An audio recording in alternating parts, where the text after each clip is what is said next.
puppets! Welcome again to my channel! Welcome again to my channel. For today's video, magkakaroon po ulit tayo ng another ukulele tutorial. Familiar ka ba sa kantang Kalawakan ng Music Hero? So yun, kung napapakinggan mo siya, diba napakaganda lang ng melody niya, ng lyrics niya. Parang alam mo yun, pagkakantahin mo siya, papakinggan mo siya, parang ang sarap lang ma-in-love. Ikaw ang pag-ibig na hinintay. Ganun naman talaga, diba? Masarap ma-in-love. So, masakit din. Masaktan. So, masakit din. Masaktan.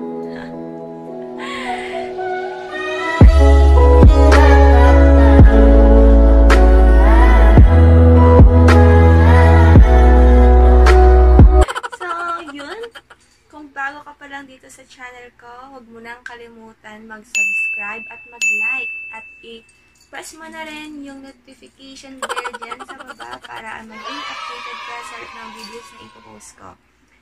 So, bago yun, nagpapasalamat ako sa mga lahat ng mga nanonood sa akin ngayon na hanggang ngayon is nanonood pa rin. So, thank you so much po sa suporta ninyo. At yun, mas pag-iigihan ko pang gumawa. Mas pag-iigihan ko pang gumawa ng mga videos para po sa inyo. So, let's get started!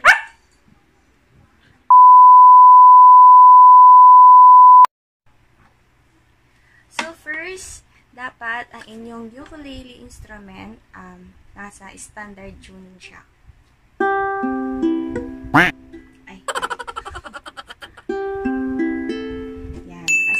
Tune siya.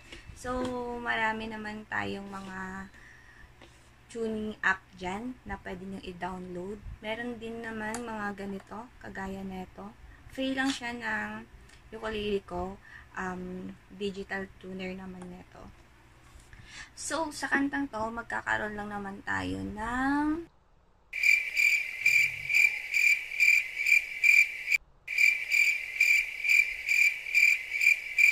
apat na chords. Apat na chords yun. Yung D, F sharp minor, G, at A. Yun lang. Umiikot lang yung kantang yun sa 4 chords na yun. So, sana masundin nyo. So, first, bale, may ituturo ako strumming at saka plucking ng kantang to. Madali lang naman din siya, pero kailangan mo lang din masanay ng masanay. Lagi mo siyang ipiplay para sundan mo siya lagi. Una, D. Ito siya. Third, second, and fourth string sa second fret. Yan. Second, third, and fourth string sa second fret. Yan yung D. Yan. Tapos, F sharp minor naman, yung index finger mo sa third string ng first fret at yung fourth string at second string sa second fret. Yan. Ito yung F sharp minor. Yung G naman is third fret and third string and first string sa second fret at yung second string naman ay sa third fret. A minor is yung third string sa first fret, fourth string sa second fret. So, try natin.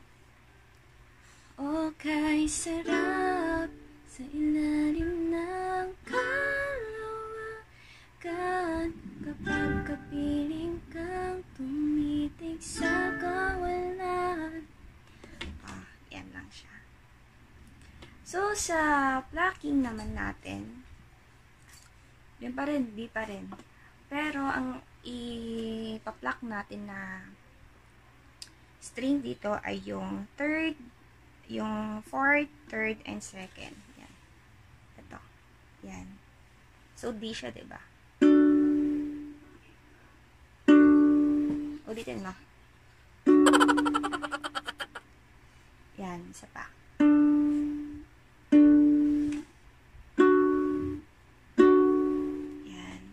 D, second natin is F sharp minor. Yan. Tapos, ang ipa-pluck mo is yung first, second, at fourth. Ito naman siya.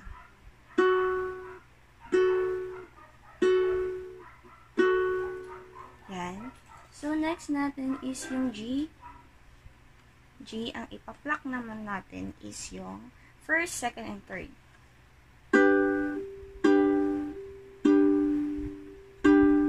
Ulitin mo pa. Yan.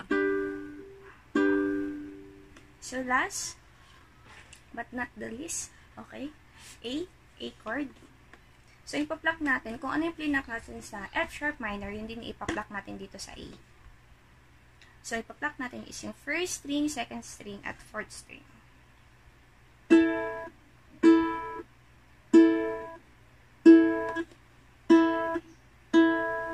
So, try natin. Okay, sarap sa ilalim ng kalawakan kapag kapiling kang tumitig sa kawalan.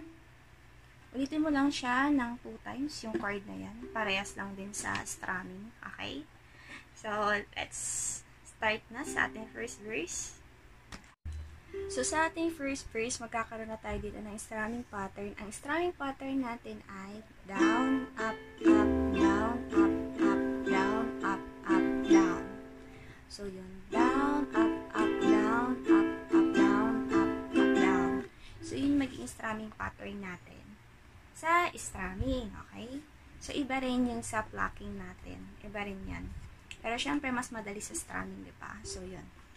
Try natin. Kung ano yung 4 chords na inaral natin sa intro kanina, yun pa rin yung gagamitin natin chord ngayon sa first verse ng Kalawakan ng Music Hero. Okay? So, start na tayo. D. Tanaw pa rin kita, sinta, kailayo may nagdinig, mistula kang tala. Yan. Ganun na magiging strumming pattern natin. D, F sharp minor, G, at A. So, 2 times nyo ulit siyang uulitin bago mag-pre-chorus siya. So, ulitin natin. Tanaw pa rin kita, sinta, kailayo may nagdinig, mistula kang tala, sa tuwing nakakasama ka, lumiliwanag ang daan sa kislap ng iyong mga mata. Yun. So, ito yung first verse ng strumming pattern. So, strumming pattern is down, up, up, down, up, up, down, up, up, down. Yan. So, sa ating plucking naman, ito, masasanay din kayo. Practicing nyo lang siya ng practicing para masanay kayo, okay? D, ipa-pluck natin dito is, isa lang yung plucking pattern niya sa first verse. So, kung ano yung plucking natin sa intro, iba din yung plucking pattern natin sa first verse. So, ang plucking pattern natin dito is, ang ipa-pluck natin yung 4th, 2nd, at 3rd. Ay, 4th, 2nd, at 1st. Yan. Ito.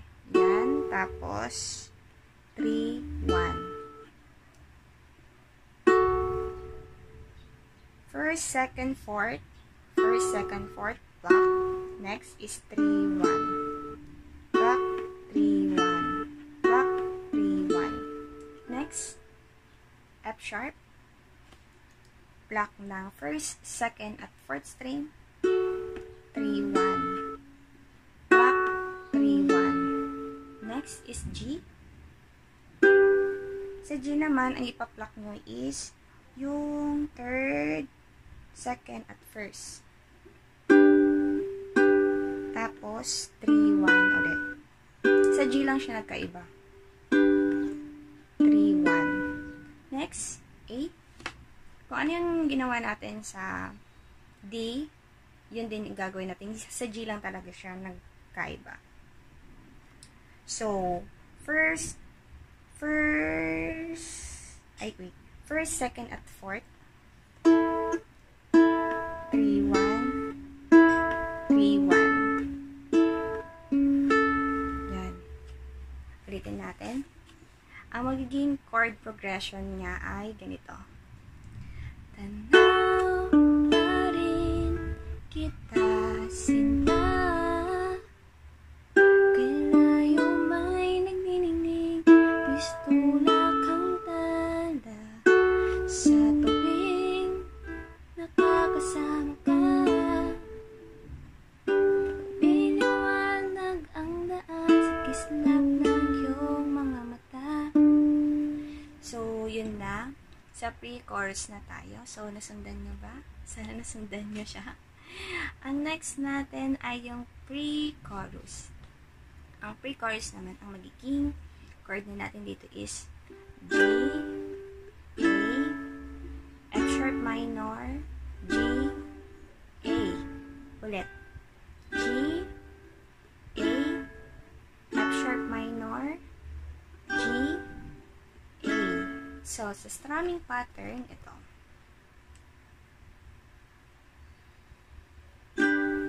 Baligaw ang kasabay, puso'y napapalagan, lapit na matamis tuwing hawak ko ang iyong kamay. Ulit. Baligaw ang kasabay, puso'y napapalagan, lapit na matamis tuwing hawak ko ang iyong kamay. Okay. Sa ano naman natin? Sa plucking naman sa G is ganito.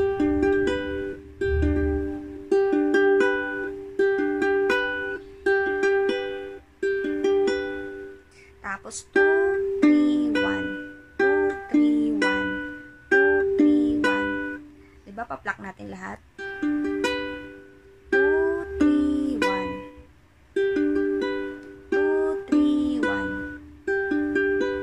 2, 3, 1. 2, 3, 1. So, yung 4 chords natin na gagawin na yun is ganun lahat ng magiging plucking pattern niya. So, try natin. Pag ikaw ang kasabay, puso'y napapalagay, pito matamis tuwing hawak ko ang iyong kamay. Pag sa A naman, pagkatapos niyo mag-pluck, pwede niyong slide down. Strum niyo lang ng isang beses. Depende sa trip niyo. Ulitin natin. Pag ikaw ang kasabay, puso'y napapalagay, pito matamis tuwing hawak ko ang iyong kamay.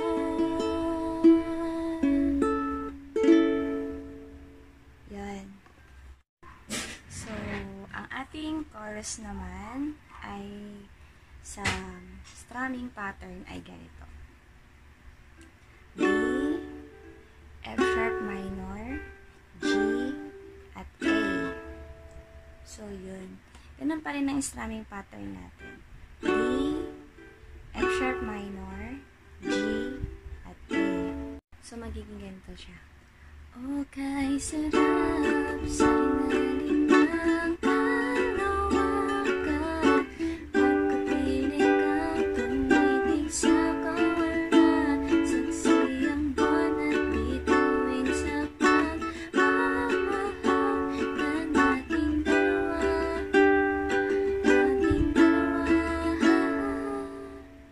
Yan.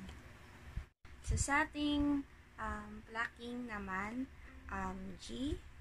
So, pa-pluck natin yung 4th, 2nd, at 1st string. 3, 1, 2, 1. 3, 1, 2, 1. 3, 1, 2, 1. So, pluck mo yung 4th, 2nd, and 1st. 3, 1, 2, 1. 3, 1, sharp,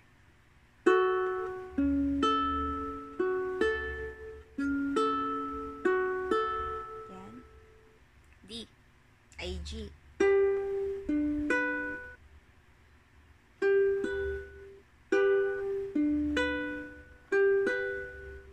black, 3-1, 2-1, A, black, 3-1, 2-1, black, 3-1, 2-1. Yan. Ito ang magiging chord progression niya. So, magiging ganito ang kanyang chord progression. Game. Hukay sarap sa ilalim ng kalawakan kapag kapiling kang tumitig sa kawalan. Siksi ang buwan at bituin sa pagmamahal ng ating dalawa.